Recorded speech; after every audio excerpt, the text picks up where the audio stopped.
Hello class, this is a video tutorial on integration on the y-axis. So this is merely just transferring all the previous skills and concepts onto the y-axis. Just a few things to take note. When we did definite integrals or areas on the x-axis, we always read the domains from left to right, so from left to right. And we said that positive areas are above the x-axis. When we are working on the y-axis, we read the domains from down to up, and positive areas are to the right of the y-axis.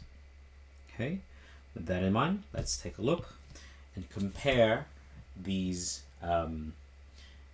x-axis calculations to the y-axis calculations. So here we go. This first one, when it comes to definite integrals, there's really no difference whatsoever. We actually don't even necessarily need to know the graph for definite integrals because we just follow the same rules. So increasing the power by 1, divide by the new power, increase the power by 1, 6 divided by 2, dividing by the new power, is 3 plus 5x from 0 to 4. Substituting this into our calculator. So typing this in, it's a lot faster if I use my physical calculator here. So 1/3, 4 to the power of 3 minus 3 times 4 squared plus 5 times 4. This gives me negative 20 on 3 minus, and then now we're supposed to just substitute 0 for all of this, but we can hopefully see it's all going to be 0, which gives me negative 20 on 3. Okay, so that is the definite integral. You can see that with y-axis calculations, it's really no difference whatsoever. The rules of integration are the exact same, with just a different variable. So this becomes 4y minus increase the power by 1, divide by the new power from 0 to 3. Into our calculator, substituting 3 into this expression. So 4 times 3 minus 1/3 of 3 cubed. This gives me 3 minus, and again, normally substituting 0 into this, but I hope you can see this will give us 0. So this gives us a definite integral of 3. So when it comes to definite integrals, there's really no difference whatsoever. But yeah, let's just keep going with the other changes here. Let's calculate the area enclosed by the same expression here. This is the same function. And the x-axis from x equals 0 to x equals 5.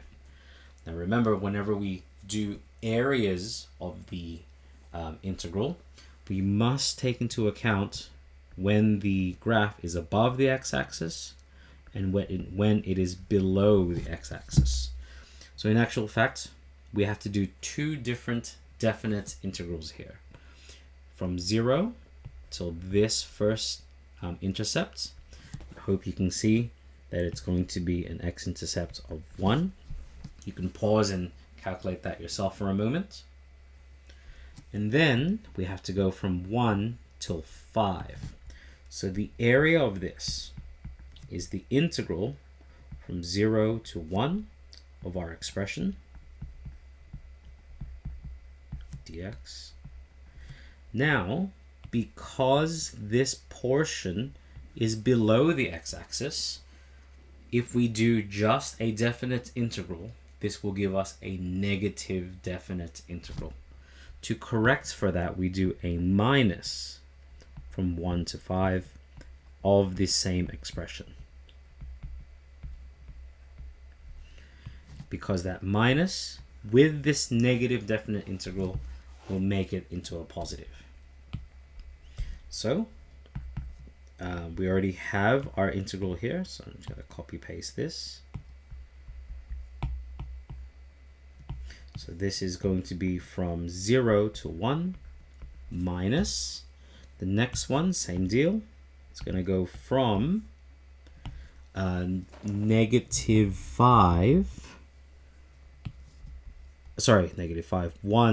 till 5. Using a calculator here, substituting 1 first into this.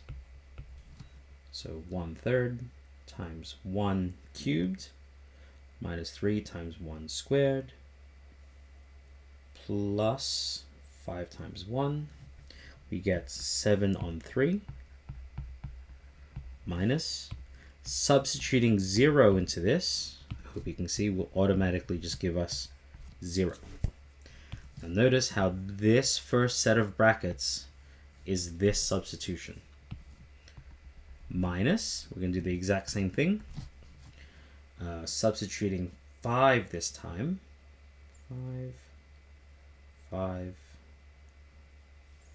This gives me -25/3 minus, and we've already found the substitution of 1.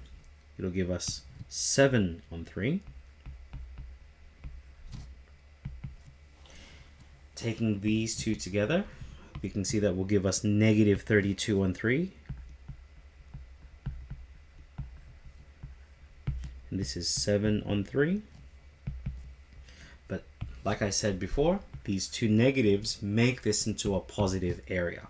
So all in all, this will give us a positive 39/3, which is 13, 7 plus 32, 39 divided by 3, 13 units squared.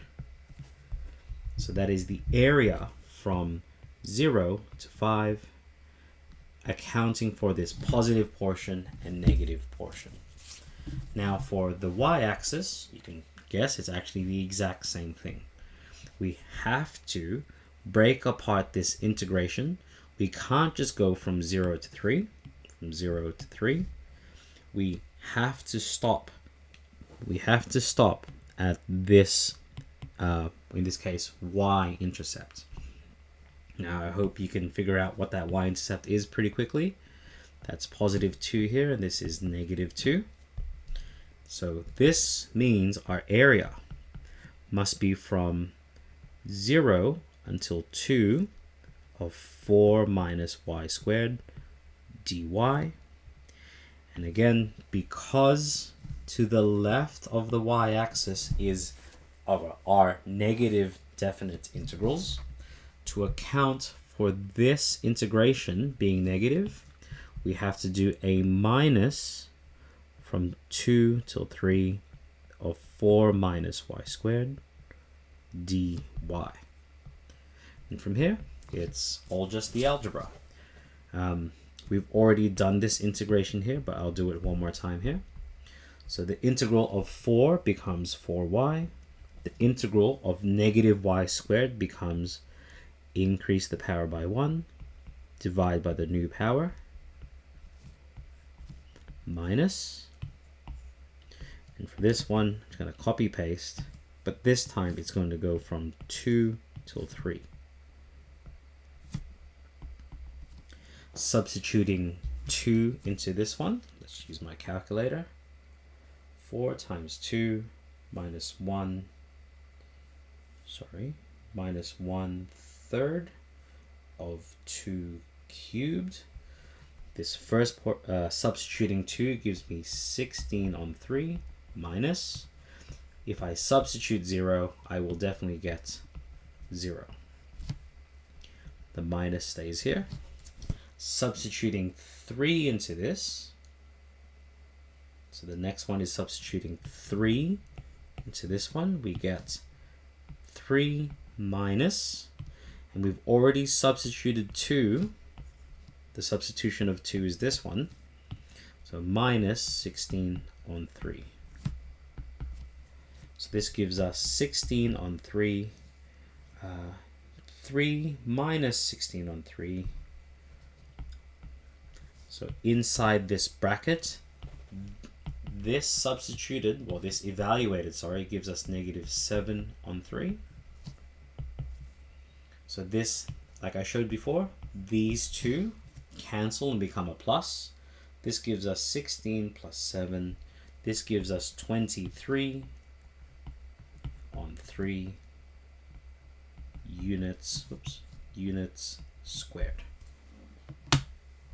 So I hope that's given you an insight into how we can very easily transfer our understanding of definite integrals and areas of functions between x or y-axis across into y-axis. Hope to see you in the next video, and best of luck.